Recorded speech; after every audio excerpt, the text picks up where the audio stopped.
আসসালামু আলাইকুম। আজ তৈরি করে দেখাবো সকালের নাস্তায় ফুলকো ফুলকো শুকনো রুটি।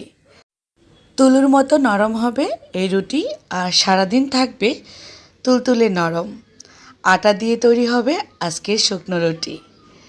আশা করি আজকের এই রুটি রেসিপি আপনাদের কাছে অনেক বেশি ভালো লাগবে আর যে কেউ তৈরি করে নিতে পারবেন তুলতুলে এই নরম রুটি।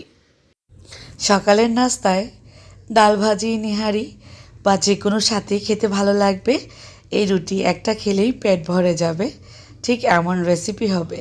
চলুন দেখে নেই আজকের মূল রেসিপি। প্রথমে নিয়ে নিচ্ছি হাফ কাপ পরিমাণ কুসুম গরম পানি। আঙুল দিলে আঙুলটা সয়, ঠিক এমন উষ্ণ গরম পানি নিতে হবে। দিয়ে দিচ্ছি ইস্ট। এখানে আমি 1.5 টেবিল চামচ পরিমাণ ইস্ট দিচ্ছি। লবণ দিচ্ছি স্বাদ অনুযায়ী। চিনি দিচ্ছি 1 টেবিল চামচ পরিমাণ। একটু নাড়িয়ে নেব ইস্ট। সঙ্গে সঙ্গে আটা ব্যবহার করব এর মধ্যে। ইস্ট অ্যাক্টিভ হওয়ার জন্য অপেক্ষা করার কোনো দরকার নেই। যখনই ময়ান করব তার মধ্যে কিন্তু ইস্ট অ্যাক্টিভ হয়ে যাবে। দিয়ে দিচ্ছি আমি 2 কাপ পরিমাণ আটা। এবার ময়ান করে নেব। এখানে যদি আরও একটু পরিমাণ পানি লাগে সেক্ষেত্রে দিয়ে নেব। কুসুম গরম পানি দিয়ে এই ডো তৈরি করব। এই ডোটা একটু আঠালো হবে। ইস্ট দেওয়ার কারণেই এই ডোটা একটু আঠালো হয়। আরও একটু পানি লাগবে। অল্প অল্প করে পানি দিয়েই ডো তৈরি করে নেব। আটার পরবর্তীতে চাইলে আপনারা ময়দা ব্যবহার করতে পারেন। যার যার পছন্দ মতো সকালের নাস্তায় আপনারা এ ধরনের তুলতুলে ফুলকো নরম রুটি বানিয়ে নিতে পারবেন। দিয়ে দিলাম 1 টেবিল চামচ পরিমাণ রান্নার তেল। আঠালো ভাবটা একটু কমে যাওয়ার জন্য তেলটা ব্যবহার করলাম। এবার এই ডো রেস্টে রেখে দিব 15 থেকে 20 মিনিটের জন্য। ঢাকনা দিয়ে ঢেকে রাখবো। 20 মিনিটের মধ্যেই ফুলে ডাবল হয়ে যাবে ডো। কিচেন রুমে একটা সাইডে রাখলেই হবে একটু গরম স্থানে। এবার বাতাসটা বের করে দিব। অনেকটাই কিন্তু আঠালো। একটু শুকনা আটা উপর থেকে দিয়ে দিলে আঠালো ভাবটা কমে যাবে। তারপর এখান থেকে শেপ নিয়ে নিয়ে আপনারা রুটি পরোটা বানিয়ে নিতে পারবেন। আমি এখান থেকে একটা মাঝারি সাইজের শেপ তৈরি করে নিলাম। এবার একটা রুটি বেলে দেখাচ্ছি। একটু শুকনা আটা দিয়ে নেব।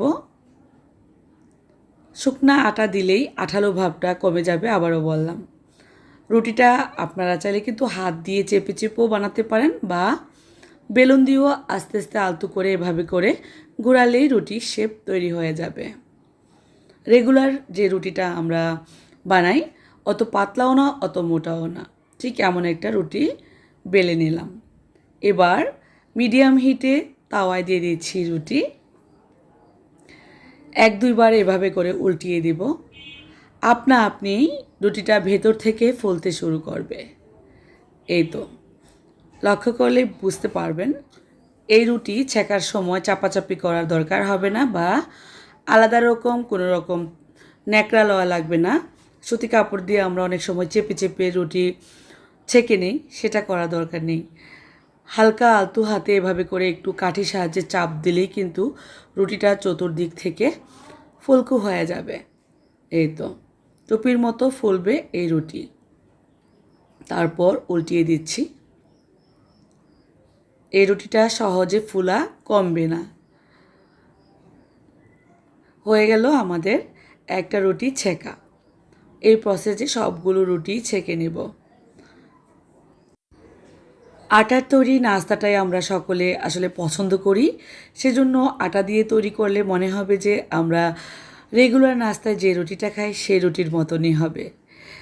নান রুটি মনেই হবে না, তবে খেতে গেলে মনে হবে তুলতুলে নরম আর অনেকটাই মোটা। এই রুটির ভেতরে ডাবল হয়ে যায় একদম বনরুটির মতো ভেতর থেকে। চায়ের সাথে খেতে দারুণ লাগে কিন্তু এই রুটিটা। ডাল ভাজি নিহারি যে কোনো কিছুর সাথেই খেতে পারেন সকালের নাস্তায় এই মজার রুটি। তৈরি করাও খুব সহজ। রুটির উপরের অংশটা কিন্তু দেখলেই বোঝা যায় কতটা সুন্দর হয়েছে। একটু লালচে কালার হয়েছে চিনি দেওয়ার কারণে। সুন্দর একটা কালার চলে আসে এই রুটির মধ্যে। আর এই রুটিটা 2টা ভাগ হয়ে যায়। এই তো, ভেতরটা একদম বনরুটি পাউরুটি যেমন ঠিক তেমনই। এর জন্যই চায়ের সাথে খেতে দারুণ লাগে এই রুটি। আশা করব আজকের রেসিপি ভালো লেগেছে। ভালো লাগলে অবশ্যই অনুরোধ থাকবে বেশি বেশি করে শেয়ার করে দেবেন আমার রেসিপিটি। সবাই ভালো থাকবেন। আজ বিদায়। আল্লাহ হাফেজ।